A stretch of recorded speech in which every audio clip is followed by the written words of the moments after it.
Sawadee krab, good morning, and thank you for joining us on Newsline, broadcasting live on NBT Radio Thailand, FM 88 and NBT World. Today is Sunday, January 24th, and you're with me, Surapan Lautaranarit.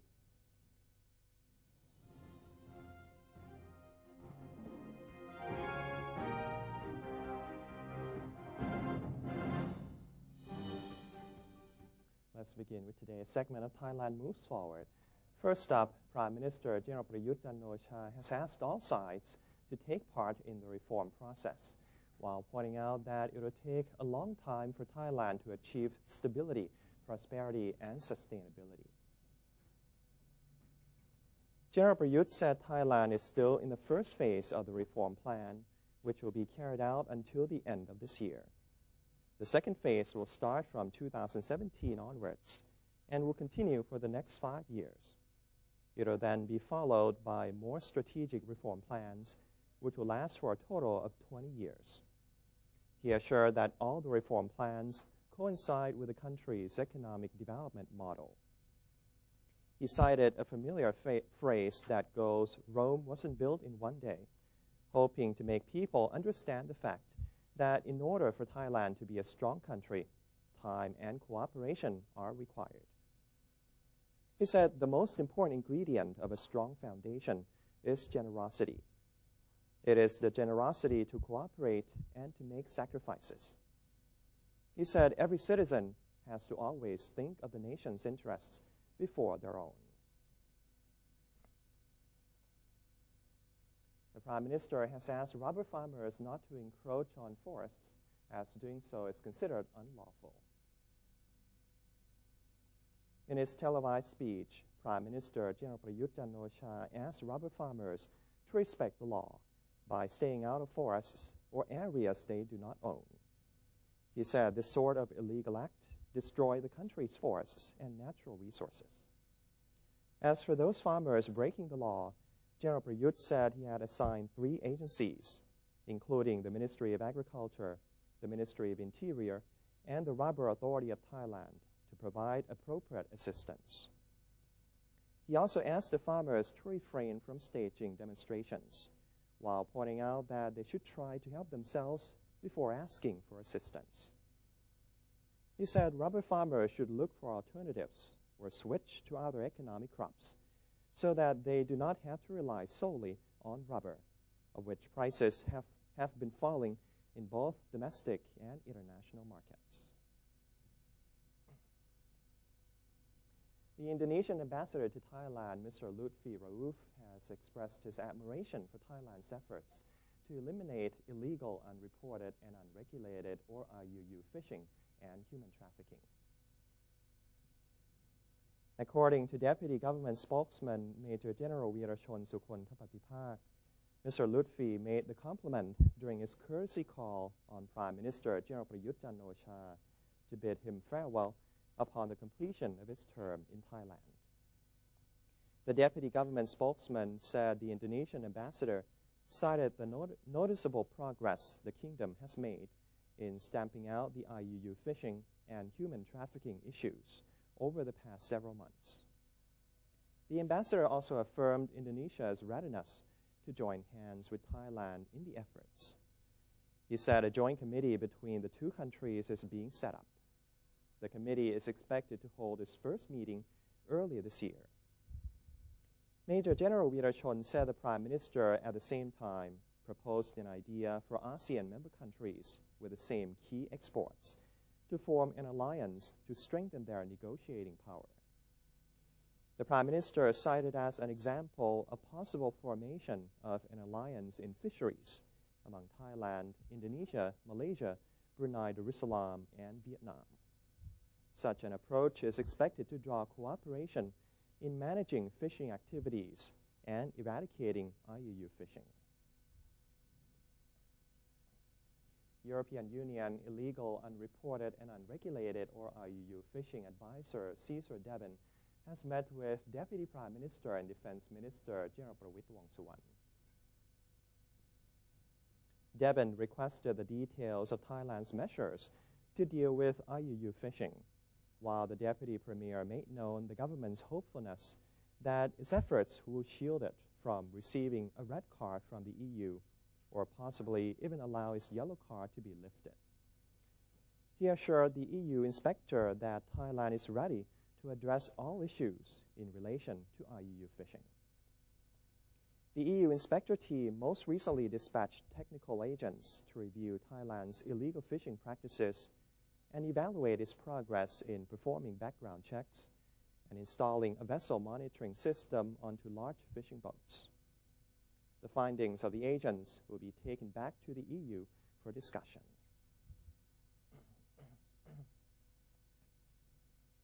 And staying with the IUU problem, we have on the phone with us now Commander Piyanan Gyalmani, who is a Plan and Policy Officer at the Command Center to Combat Illegal Fishing, or CCCIF. สวัสดีครับ Commander Piyanan. สวัสดีครับคุณสุรพันธ์ Good morning and welcome back to the show. Glad to have you back with us once again. Yes, So, me too. all right. So first things first, is it true or not that the European Union has extended its warning to Thailand on its effort to tackle illegal fishing? First of all, I would like to use this opportunity to correct the news that after the dialogue, the EU delegation did not give any decision result at this stage. So the answer to your question is that the final result will be announced soon. And the extension of the yellow card is only a speculation, not the fact. However, we have to thank the delegation for valuable suggestions for improving Thailand's efforts in managing sustainable fisheries and filling any gaps or loopholes that we may miss. Okay. So what are the assessment results by the EU delegation so far? The assessments are confidential, but what I can say at this stage for the outcomes are that we will continue to work to combat illegal fishing and human trafficking that have been initiated for the past 9 months. We will carry out strict law enforcement at sea and at seafood factories, especially the new Royal Ordinance on Fishery, Labor Protection Act, and Anti-Human Trafficking Act, with zero tolerance on any wrongdoing or infringement. And we aim to inspect 10% of fishing vessels at sea, 10% of seafood factories. By July this year, half of seafood factories must be inspected truly by multidisciplinary team that is not concerned only the fishery problem, but also the labor issue as well. And lastly, many improvements have to be carried out, such as capacity building and coordination among law enforcement agencies, as well as subordinate regulation and notification are required by the ordinance, have to be prepared, especially the demarcation of coastal fishing zones. That is our priority, and it should be finished by May this year. So for now, the additional fishermen can go out and fish as usual until the demarcation is completed. Then they can fish in the coastal fishing zone, and that are the major outcome of this assessment.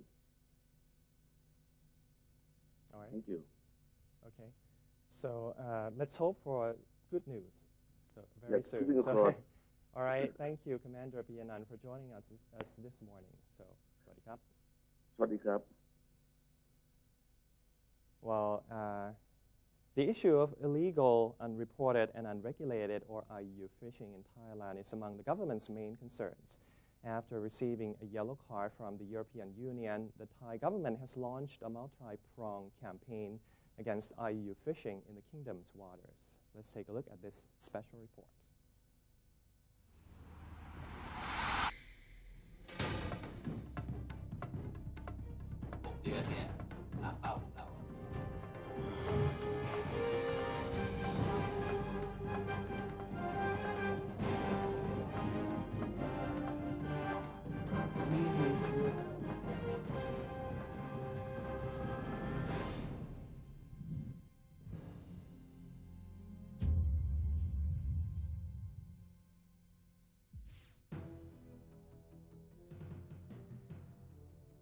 The Fisheries Act BE 2558 was was enacted to amend and add on the contents that were missing from the old Act and comprehensive enough to resolve IUU fishing issues.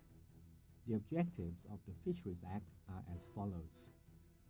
Management of fisheries and conservation of aquatic resources by using the scientific method, such as the use of maximum sustainable yield (MSY) as reference when defining various rules and regulations. Compliance with international obligations in full. Prevent, deter, and eliminate illegal fishing. The use of illegal workers in the fishery sector. Protection of labor in the fishery sector. To create an effective system of monitoring, control, and surveillance of fisheries. To provide an efficient system of traceability of the origin of the animal or aquatic products, set up by the fishery to consumers. Protection of and assistance to support local fisheries. Promoting cooperation with other states, the private sector, and international organizations.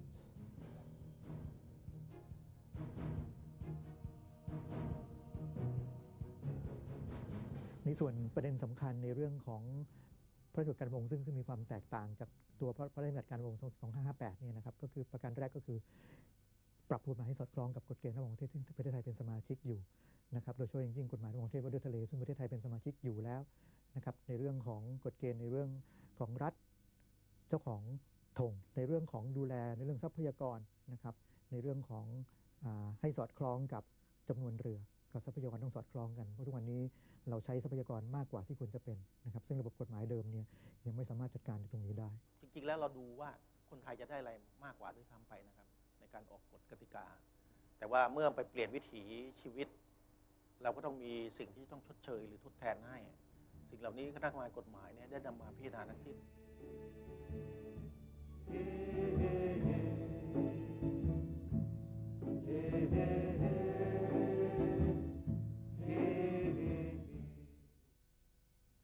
The first Vice President of the National Legislative Assembly, or NLA, believes it is a good thing that the new Constitution allows the Constitutional Court to be the one solving political crises. NLA Vice President Surachai Liengbullerchai said he agreed with the Constitution Drafting Commission, or CDC, to have the Constitutional Court make decisions and find solutions in times of political crisis so that there will not be another coup again in the future. He, however, said the Constitutional Court should never have too much power. By having too much power, Mr. Surachai meant the Constitutional Court should not have the power to make decisions or act on behalf of the legislative or administrative branch. The Constitution Drafting Commission, or CDC, says the first charter draft will be made public on January 29th. According to CDC spokesperson Udom Rat Amarit, the drafting team is preparing for a press conference to take place on Friday, January 29th, which is when the first Constitution draft will be revealed to the public. The press conference will be held at 2 p.m. at the Parliament House. The CDC is also scheduled to explain in detail the contents of the draft to the National Legislative Assembly and the National Reform Steering Assembly on February 3rd. On February 5th, the CDC will meet with representatives from the Community Organization Council. These representatives will be asked to pass on the information about the draft to people in their respective areas. The Ministry of Commerce says prices of consumer goods remain stable ahead of the Chinese New Year. Revealing after its inspection at Happy Land Market in Bangkapi District, the Department of Internal Trade, under the supervision of the Ministry of Commerce, said prices of most products are still stable. The survey found that pork is sold at 150 baht per kilogram, the same exact price offered in the previous week. The department admitted that prices of consumer products, such as food and drinks, as well as other religious offerings, could increase slightly during the Chinese New Year celebration next month. The department also confirmed that there would be enough supply of necessities during the Chinese New Year. The Department of Internal Trade conducts market inspections on a daily basis in order to prevent sellers from overcharging their customers. Don Mueang Airport is expecting a large number of tourists during the upcoming Chinese New Year, which will be celebrated in February. According to Airports of Thailand Public Company Limited, or AOT, Pier 5 and South Corridor of Don Mueang Airport, which are now under renovation, will be open for service at the end of this month. When finished, the airport's capacity will increase from 18.5 million to 30 million passengers a year. The completion date is ahead of the upcoming Chinese New Year, which will be celebrated between February 3rd and February 15th. AOT expects up to 40,000 passengers during the celebration.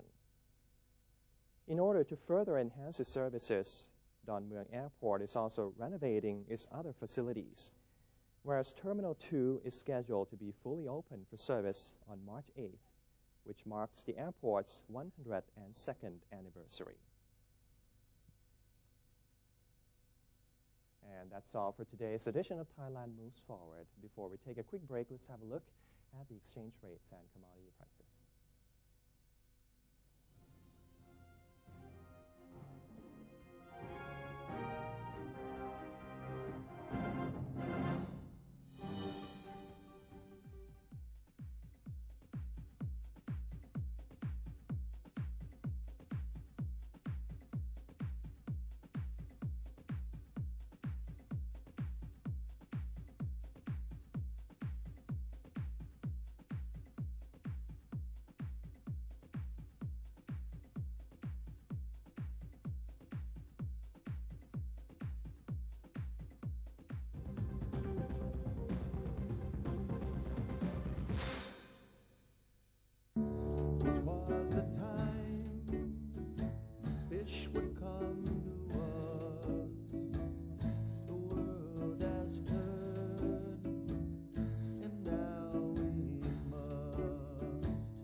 Welcome back. You're watching Newsline. According to the Provincial Tourism Association of Jantaburi, the Ban Lam market on the Thai-Cambodian border was able to generate 8 billion baht in terms of trade and tourism since the formation of the AEC. The Border Tourism and Trade Association of Jantaburi made the report during its recent annual meeting, also attended by government officials and the private sector in the province. The association claimed that after the establishment of the ASEAN community early this year, its membership has grown beyond 4,000, while the number of entrepreneurs and investors engaged in cross-border businesses with Cambodian and Vietnamese counterparts has also increased. Cooperation has also expanded in the fields of tourism exchange and labor to work in the Thai agricultural sector. The association said that member entrepreneurs have been asked to attach importance to maintaining fair trade principles in all business deals and non-interference in human trafficking. The association urged the government to help mitigate drought impacts in the province, suggesting construction of a small reservoir in either Soi Dao district or Pong Nam Ron district.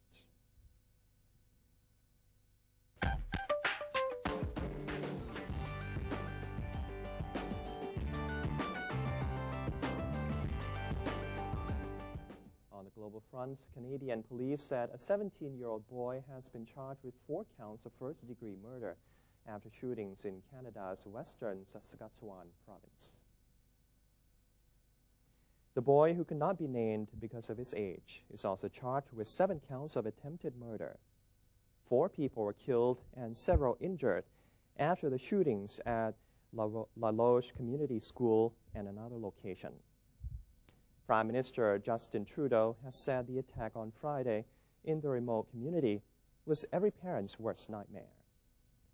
At a news conference yesterday, Grant Saint-Germain from the Royal Canadian Mounted Police, or RCMP, said the suspect would appear in court next week. The RCMP said Dane Fontaine, age 17, and his brother Drayton, age 13, were shot dead in a house. The gunmen then went to the school, killing teacher Adam Wood, 35, and 21-year-old teaching assistant Marie Janvier, the daughter of acting mayor Kevin Janvier. The suspect was later disarmed and arrested. The motive behind the shootings is unclear. 2 of Mexico's volcanoes rumbled to life yesterday, spewing large plumes of ash and smoke high into the sky. Mexico's Civil Protection Office said the Colima, or fire volcano, erupted 12 times in 12 hours on Saturday. The first eruptions came before the sun came up, providing a dazzling nighttime show of incandescent rock at the volcano's mouth. The daytime explosion sent large columns of gas and ash some 2,500 meters high into a blue sky.